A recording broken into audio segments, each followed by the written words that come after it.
Benvinguts i benvingudes a l'aula de gralla i timbal. Comencem! Primer vídeo de gralla del canal i explicarem una mica què és això de la gralla, val? Com funciona i el més important, per què sona. Doncs bé, la gralla és un instrument, val, de la família dels oboès tradicionals. Sí? Què vol dir això? Que perquè soni, val, hi ha dues canyes, val, una itxa que vibra i que produeix un so. Sí? És a dir, una canya, val, que és això, bueno, més concretament, és això d'aquí, que al passar l'aire per aquí vibra, i l'instrument, en aquest cas la gralla, que té forma cònica, val, amplifica el so. I per aquí doncs faríem les notes. Tot i que més endavant ja veureu que les notes estan aquí. Llavors podríem dir que la gralla és un instrument de vent, de la família dels oboès tradicionals, i a més que hi ha de diversos tipus. Per començar tindríem la gralla seca, que és aquesta d'aquí. Després tindríem la gralla dolça, que és aquesta d'aquí, que se li han afegit uns claus, que ja veureu per què serveixen, i la gralla baixa. Vale? També hi haurien altres tipus de gralla, però de moment veurem aquestes d'aquí. A mi m'agrada doncs, distingir la gralla en 4 parts. La primera doncs, seria la més important de totes, que seria la canya, tot i que el més important de tot és l'afinació, que la tinguem al cap, però parts de la gralla, 4. La canya, val? La que produeix el so, vale? el bufar. Després tindríem el tudell, val? Que és la part que va encaixada entre la canya o la inxa i la gralla, val? I fa de pas d'aire. Després hi hauria el cos de la gralla, bàsicament, on hi ha els forats, val? I per últim tindríem la campana, sí?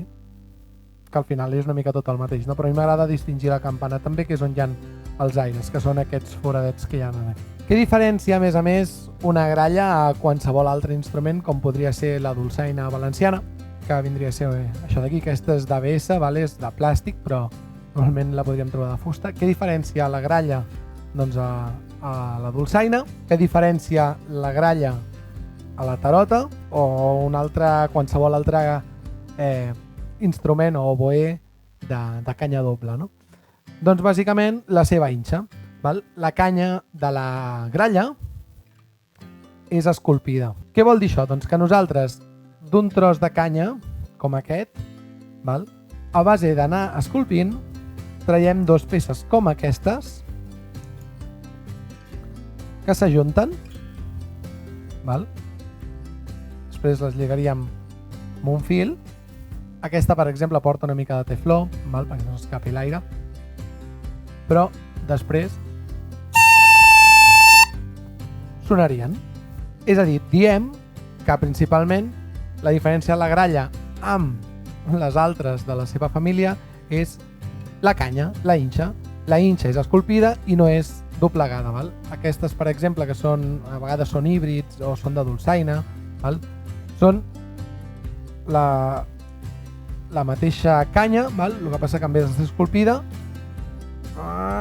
es doblega i es va deformant i després es talla, val?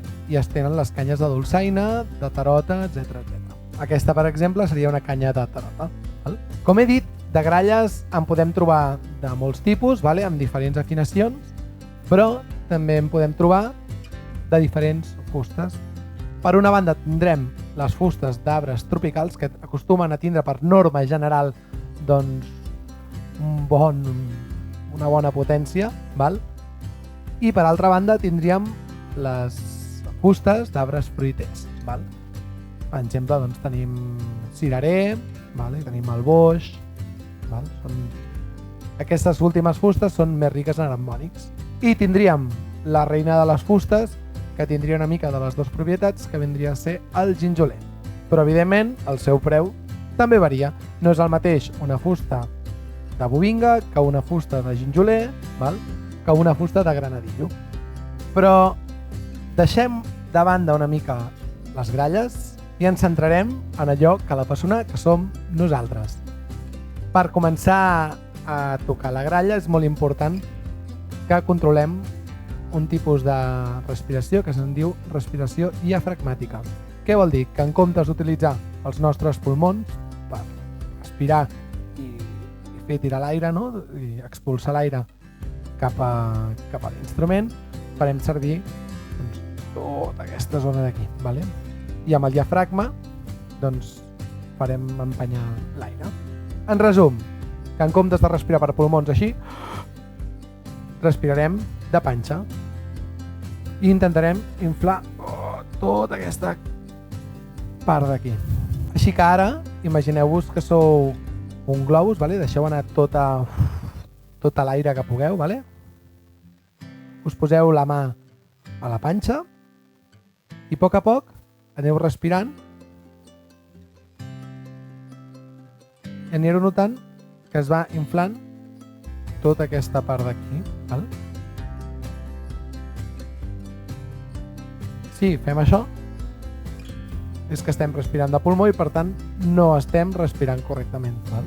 Ara, una vegada tenim tot l'aire emmagatzemat, el que hem de fer és treure'l molt a poc. Així que amb un fil d'aire anem traient. Imagineu que teniu una paret davant, vale? I l'aire ha d'anar contra la paret. Així.